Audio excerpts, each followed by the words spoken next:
राधे राधे मित्रों। मैंने अर्थशास्त्र में एक टॉपिक आपको कराया था जिसका नाम था पंचवर्षीय योजना। आज हम पॉलिटी का एक महत्वपूर्ण टॉपिक आपसे डिस्कस करने जा रहे हैं जिसका नाम है भारतीय संविधान की प्रमुख अनुसूचियाँ। ठीक है, भारतीय संविधान में कुल मिलाकर 12 अनुसूचियाँ हैं जिसको मैं आपके सामने डिस्कस करूंगा। पहला अनुसूची जो है संघ और राज्य क्षेत्र का उल्लेख है पहली अनुसूची में। ठीक है, पहली अनुसूची में क्या है? संघ और राज्य क्षेत्र का उल्लेख है। ठीक है,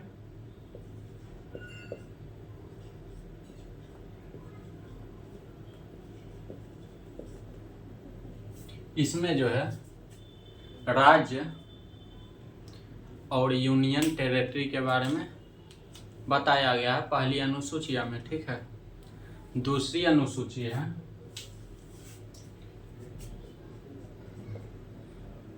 संवैधानिक पद पर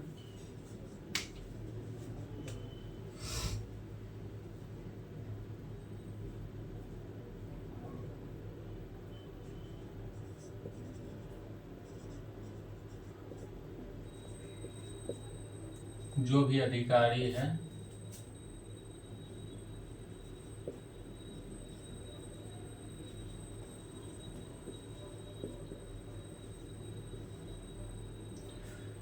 अधिकारी है उनका जो है वेतन का व्याख्या इसमें किया गया है।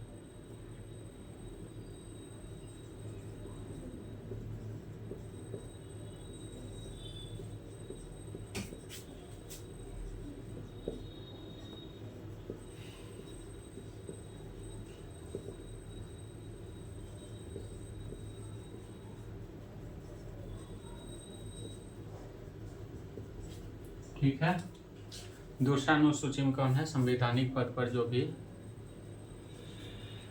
अधिकारी होंगे उनका वेतन के बारे में इसमें व्याख्या किया गया है। जैसे कि हम मान सकते हैं प्रधानमंत्री, राष्ट्रपति, उपराष्ट्रपति, केंद्रीय मंत्री जितने भी हो जाते हैं, रक्षा मंत्री। ठीक है, उन सभी का वेतन का व्याख्या जो है दूसरी अनुसूची में किया गया है। आगे आते हैं तीसरी अनुसूची के बारे में। इसमें भी जो है संवैधानिक पद पर जो है संवैधानिक पद पर जो भी अधिकारी है, ठीक है, उनका शपथ के बारे में व्याख्या किया गया है। शपथ का व्याख्या किया गया है। ठीक है, जो भी संवैधानिक पद पर अधिकारी हैं उनके शपथ के बारे में कौन से अनुसूची में व्याख्या किया गया है? तीसरे अनुसूची में व्याख्या किया गया है। ठीक है, इसमें जो है राज्यसभा के सीटों के बारे में आवंटन जो होता है, सीट कितना कौन सा राज्य को मिलेगा उसके बारे में व्याख्या जो है चौथी अनुसूची में किया गया है। ठीक है, क्या है? राज्यसभा के सीटों का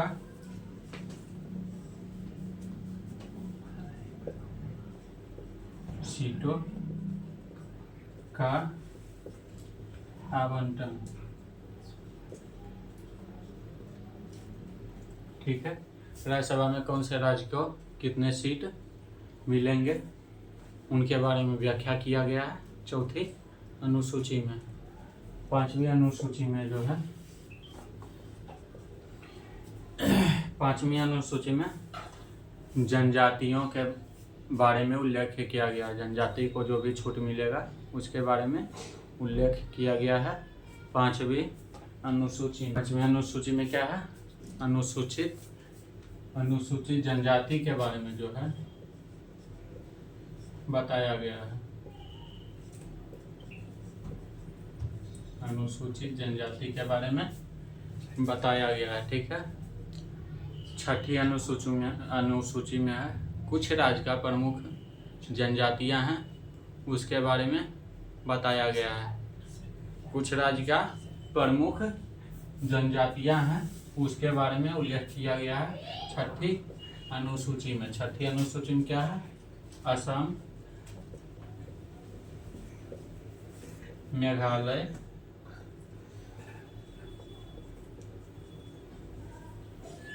मिजोरम, त्रिपुरा, असम, मेघालय, मिजोरम, त्रिपुरा के अनुसूचित जनजातियों के बारे में व्याख्या किया गया है।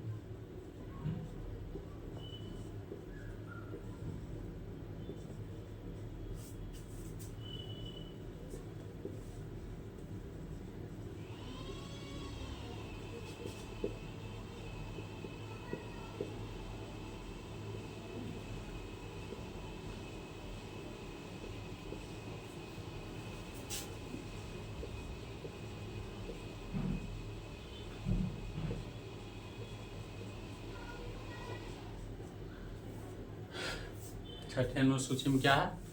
कुछ महत्वपूर्ण राज्य है जिसके महत्वपूर्ण अनुसूचित जनजातियां हैं उसके बारे में उल्लेख किया गया है छठी अनुसूची में। ठीक है। सातवीं अनुसूची में जो है दल बदल के बारे में बताया गया है। दल बदल समझ सकते हैं कि यदि कोई राज्य को सरकार बनाने के लिए कम सीट मिले, कोई पार्टी को सरकार बनाने के लिए कुछ सीट कम पड़ रही है और वो किसी और पार्टी के साथ गठबंधन में है, उस पार्टी से हटकर इस पार्टी के साथ जुड़कर यदि सरकार बनाता है तो उसे सीटों का दल बदल कहा जाता है। ठीक है। यदि कोई बीजेपी में हो वो कांग्रेस में जाकर मिल जाता है, या फिर कोई कांग्रेस में हो और वो बीजेपी में आकर मिल जाता है तो उसे दल बदल से समझ सकते हैं। ठीक है। तो सातवीं अनुसूचियां क्या है? दल बदल।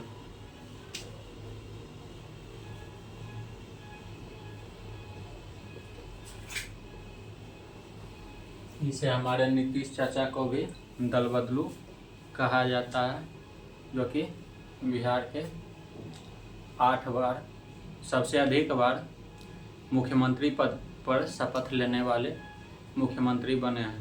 ठीक है। दल बदल के बारे में बताया गया है कौन से अनुसूची में? सातवीं अनुसूची में।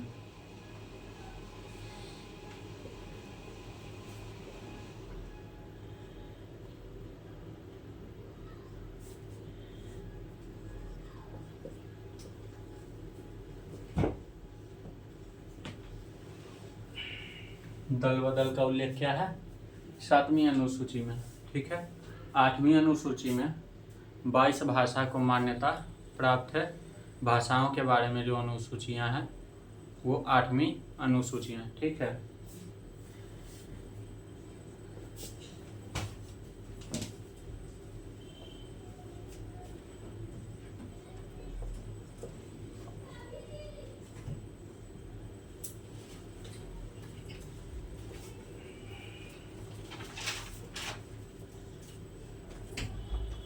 कितने भाषाओं का उल्लेख है? 22 भाषाओं का उल्लेख जो है आठवीं अनुसूची में है। ठीक है। आगे देखते हैं नवीं अनुसूची। नवीं अनुसूची में जो है नवीं अनुसूची में हमारे पास जो भी संपत्ति है उसका प्राधिकरण के बारे में बताया गया है। इससे हम ये समझ सकते हैं कि हमारे पास जो भी संपत्ति है उस पे सरकार का हक होता है। ठीक है।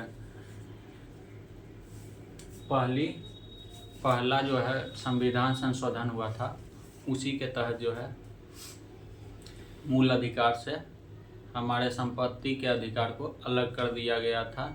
पहला संविधान संशोधन जो हुआ था 1951 में हुआ था। पहली संविधान संशोधन 1951 में हुआ था। संविधान संशोधन का भी एक वीडियो हम आपके पास लेकर आएंगे। वो संविधान संशोधन का टॉपिक जो है वो भी बहुत महत्वपूर्ण टॉपिक है, जो कि हर एक एग्ज़ाम में लगभग हर शिफ्ट में पूछा जाता है। ठीक है, तो देखते हैं। नववीं अनुसूची। नवम अनुसूची में क्या है? संपत्ति के अधिकार।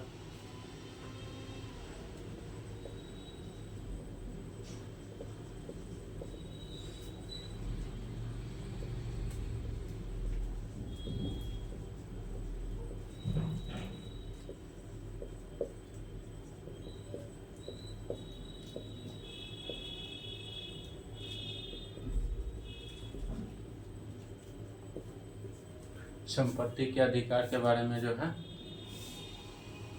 उसको उसके बारे में व्याख्या किया गया है नववीं अनुसूची में। ठीक है, आगे देखते हैं। 10वीं अनुसूची। 10वीं अनुसूची जो है केंद्र और राज्य के बीच शक्तियों का आवंटन। केंद्र और राज्य के बीच शक्तियों का आवंटन जो है वो है 10वीं अनुसूची में बताया गया है। ठीक है, इसमें जो होता है 3 प्रकार का शक्तियों का आवंटन होता है। ठीक है,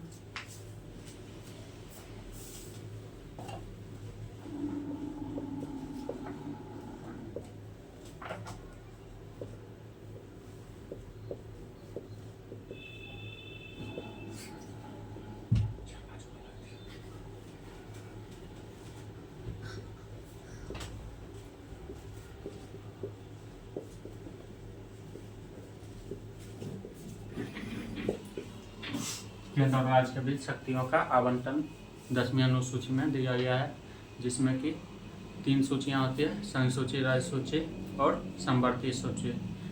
संघ सूची में जो होता है केंद्र अपना डिसीजन ले सकता है, राज्य सूची में राज्य का डिसीजन होता है और समवर्ती सूची में दोनों का डिसीजन होता है। आगे देखते हैं 11वां अनुसूची। 11वां अनुसूची में जो है पंचायती राज के बारे में व्याख्या किया गया है। ठीक है, पंचायती राज के कार्यों के बारे में व्याख्या किसमें किया गया है? 11वीं अनुसूची में।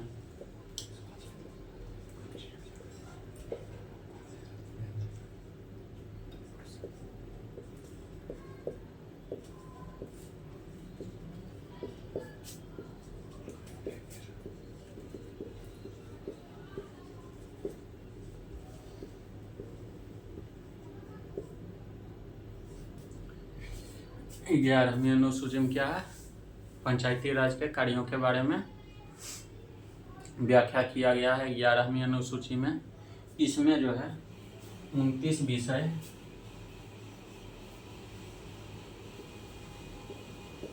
विषय पंचायती राज को कार्य करने के लिए दिया गया है। ये अक्सर एग्जाम में पूछा जाता है। ठीक है, कि पंचायती राज को कार्य करने के लिए कितने विषय दिए गए हैं? तो 29 विषय दिया गया है पंचायती राज को कार्य करने के लिए। ठीक है, 12 में है नगर पालिका।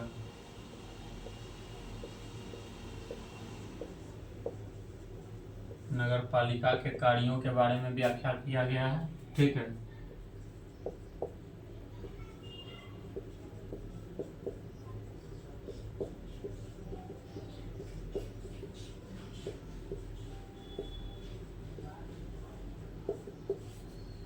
नगर पालिका में जो है कार्यों के बारे में व्याख्या किया गया है।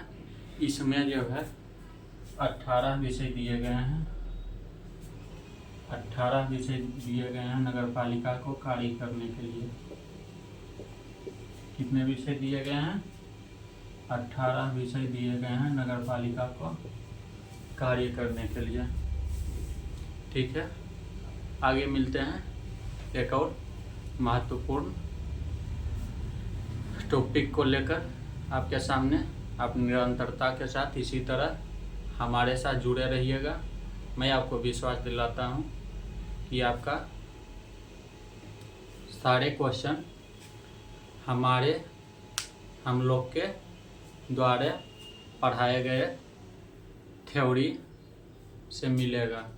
ठीक है, इसी तरह निरंतरता बरकरार रखिएगा और आप अपने भविष्य के बारे में सोचने का भी निरंतरता बरकरार रखिएगा।